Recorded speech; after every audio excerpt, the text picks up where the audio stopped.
Bonsoir à tous et bienvenue aux 19h de la télévision du Burkina. Voici les titres. Le Niébé était à l'honneur à Thomas dans le Nayala à l'occasion des premières journées promotionnelles de cette spéculation organisée par la Fédération des groupements de producteurs du Nayala. Cette activité vise la valorisation du Niébé pour une sécurité alimentaire ainsi que l'augmentation des revenus des acteurs de cette filière. Et puis la Caisse nationale de sécurité sociale, l'Office de santé des travailleurs et la deuxième compagnie des sapeurs-pompiers veulent en 3 jours sensibiliser le maximum de personnes sur la productivité et la prévention des risques professionnels dans le secteur agro-industriel. C'est la thématique au centre de la 9e édition des 72 heures de la prévention. Le Niébé est l'une des plus anciennes sources alimentaires pour l'homme et est cultivé dans plusieurs contrées du Burkina Faso, parmi lesquelles le Nayala.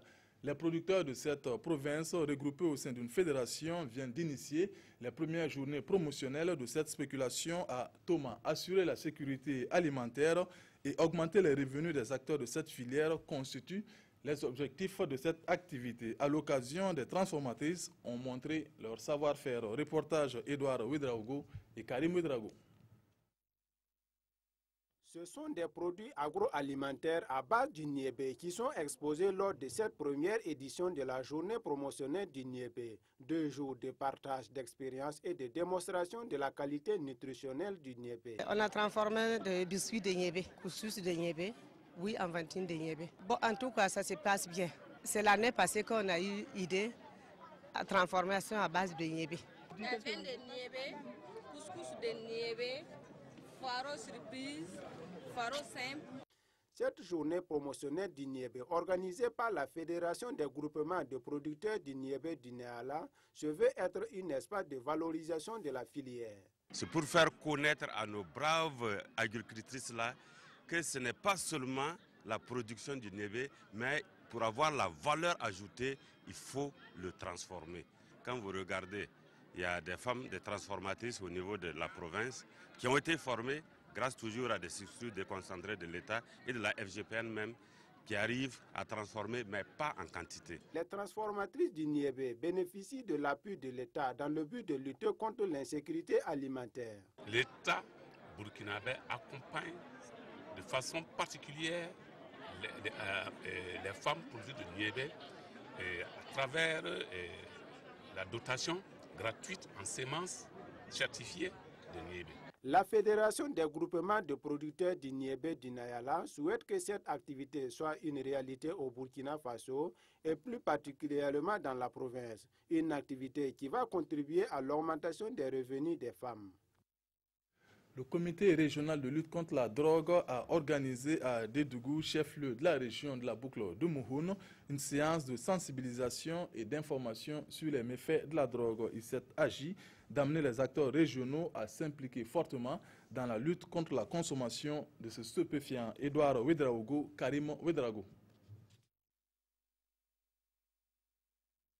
Sensibiliser les acteurs de lutte contre la drogue afin qu'ils donnent l'information sur les conséquences néfastes de celle-ci sur la population, c'est ce que veut atteindre le Comité national de lutte contre la drogue en organisant cette séance de sensibilisation et d'information à Dédougou. Pour pouvoir lutter efficacement contre la drogue, il faut que les premiers responsables et les leaders puissent connaître d'abord ce que c'est que la drogue.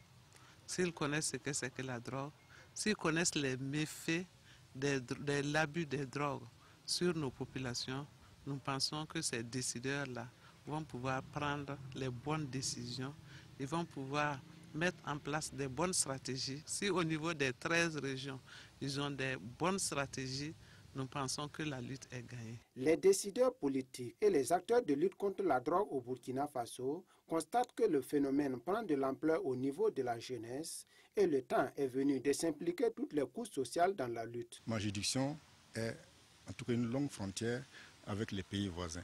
Donc je pense que cette sensibilisation va permettre à tous les acteurs non seulement de s'approprier donc la stratégie que désire le comité national, mais nous allons travailler à faire en sorte qu'il y ait des relais déjà au niveau régional, mais qu'également au niveau provincial, au niveau communal, il y ait des relais pour qu'effectivement le comité national ait des statistiques fiables. Depuis sa création en 2013, le Comité national de lutte contre la drogue avec ses partenaires travaille à encadrer les jeunes, surtout scolaires, à abandonner la consommation de la drogue. 3 jours pour informer et sensibiliser les populations. Voici la philosophie des 72 heures de la prévention organisée à Bobo-Dioulasso. Productivité et prévention des risques professionnels dans le secteur agro-industriel est la thématique développée au cours de cette 9e édition. Une édition à mettre à l'actif la Caisse nationale de sécurité sociale, de l'Office de santé des travailleurs et la 2e compagnie de brigade des sapeurs-pompiers Lamine Karantao et Moussa Sanon pour le reportage. La prévention des risques professionnels, un combat de la CNSS, la Caisse nationale de sécurité sociale.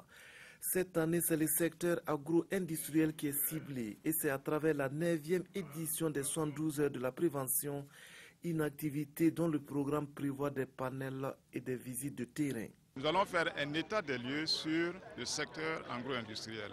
Qu'est-ce qui est fait en matière de prévention dans ce secteur?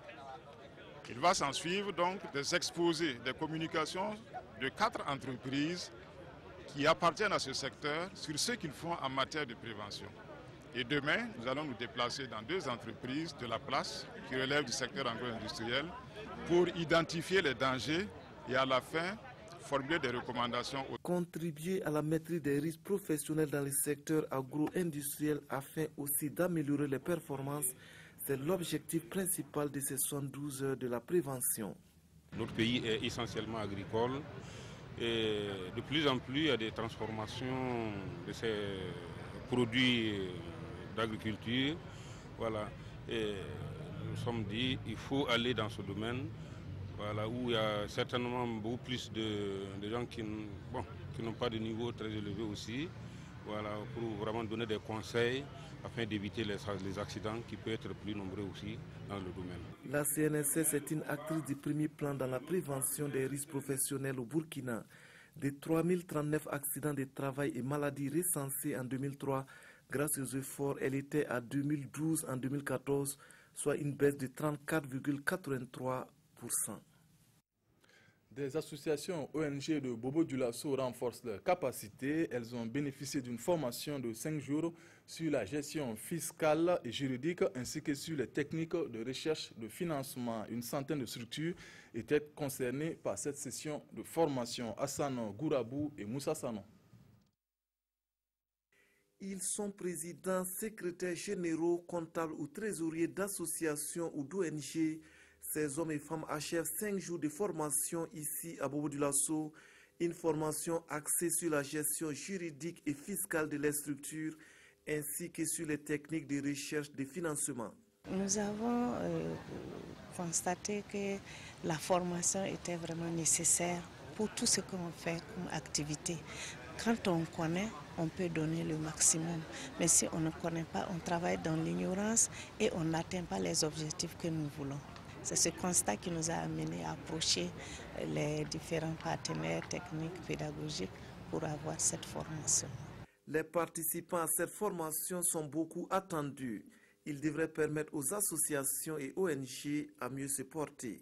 Nous pensons que ces acteurs-là pourront être des relais dans les différentes ONG, à former les membres et à continuer à propager en tout cas l'esprit de qualité qui doit animer les dossiers, la conception des dossiers pour les recherches de financement vers les collectivités territoriales partenaires de l'extérieur ou de l'intérieur pour mobiliser les finances nécessaires pour accomplir le travail en vue d'améliorer les conditions de vie des populations à la base. Cette formation est organisée par le SPONG, le secrétariat permanent des ONG, avec la collaboration du FAFPA, le Fonds d'appui à la formation professionnelle et à l'apprentissage, et du PAPS et FTP, le programme d'appui à la politique sectorielle d'enseignement et de formation technique et professionnelle. Une campagne d'évangélisation va bientôt se tenir à Ouagadougou avec un évangéliste venu des Pays-Bas. L'équipe de coordination de cette campagne était face à la presse pour faire le point de l'organisation. Roger Kam, Vincent Kiendrebego. Une prière pour que l'événement tienne toutes ses promesses. Cet événement, c'est une grande campagne d'évangélisation avec David Deveau, venu des Pays-Bas. Avec la presse, le comité d'organisation a voulu porter l'information à la connaissance du public. Et la campagne qui a lieu du 7 au 11 décembre à Ouagadougou réserve des moments de manifestation de Dieu selon les organisateurs. Ce qui va se passer, d'abord il faut retenir qu'il y aura beaucoup de personnes sans distinction de religion. Les gens viendront de plusieurs localités et la bonne nouvelle de la paix de Jésus-Christ sera prêchée, les miracles seront opérés et ceux qui viendront charger le problème vont repartir chargés des bénédictions de Dieu. Après la prédication, il y aura un temps de prière pour les besoins, particulièrement pour les malades. Donc je profite de votre micro pour vous dire que si vous avez sur vous des personnes qui sont malades, invitez-les et à l'issue de la prédication, il y aura une prière pour les malades qui seront guéris et beaucoup d'autres miracles seront opérés. Des conférences sont aussi prévues au cours de cette campagne d'évangélisation. Des thèmes comme l'incivisme et l'amour du prochain seront abordés. La paix de Dieu, elle commence d'abord par l'individu lui-même, ensuite elle va au prochain et ensuite à toute la nation. Je crois que chaque Burkinabé, lorsqu'il retrouve la paix avec lui-même, retrouve la paix également avec son prochain, donc avec toute la nation entière. Prévu pour les soirs à partir de 16h30 au quartier Nagrin, les organisateurs s'attendent à une affluence du public à cette croisade. Page au sport de cette édition, la mutuelle des travailleurs de la Société de gestion de l'équipement et de la maintenance biomédicale a livré un match contre celle de la RTB, un match qui marque le début d'un partenariat entre ces deux mutuelles au score final 2 buts partout. Draman Guéné, Gérard Sommet. Mutuelle de la RTB d'un côté et celle des travailleurs de la Société de gestion de l'équipement et de la maintenance biomédicale SOGEMAB de l'autre. Un partenariat naissant. Et tout se consolide par cette partie de Maracana jouée en 30 minutes x 2. On va gagner. Voilà. Victoire, c'est SOGEMAB, mon cher. Dès l'entame, la RTB imprime son rythme de jeu. Et Georges Sawadgo, sur cette action bien menée, ouvre le score. Amadou Marcel To enfonce le clou à 5 minutes de la pause. RTB 2, SOGEMAB 0. Le niveau de jeu quand même est acceptable, surtout pour l'équipe de la RTB quand même, où on sent qu'il y a des talents. Chez nous, comme je le disais, les gens sont en perpétuel mouvement et puis bon, vous voyez qu'il y a des gens bien âgés. Donc aujourd'hui, ce n'est pas vraiment la victoire qui importait, c'était la fraternité avec la mutuelle de la RTB. On vous donne la balle, vous voyez qu'il y a quelqu'un qui est libre. N'essayez pas de contrôler, vous. La SOGEMAB reprend avec un nouvel esprit, limiter les dégâts. Ils réduisent le score, puis égalisent à la 70e minute dans un match qui devrait se jouer en 60 minutes. Complicité arbitrale ou esprit sportif. L'un n'exclut pas l'autre. J'encourage ce partenariat-là. Vous voyez que d'abord, il se traduit à travers le sport, qui a beaucoup de bienfaits. Et puis en fait, cette interpénétration entre les agents que nous sommes et entre nos sociétés, je suis sûr que nous en tirerons beaucoup de profit. Comme quoi, le sport est facteur de cohésion et de bons partenariats, surtout dans ce cadre RTB SOGEMAB. C'est la fin de cette édition. Merci de l'avoir suivi. Foussene Kindo vous retrouve pour le 20h. Bonne suite de programme sur la RTB. Bonsoir.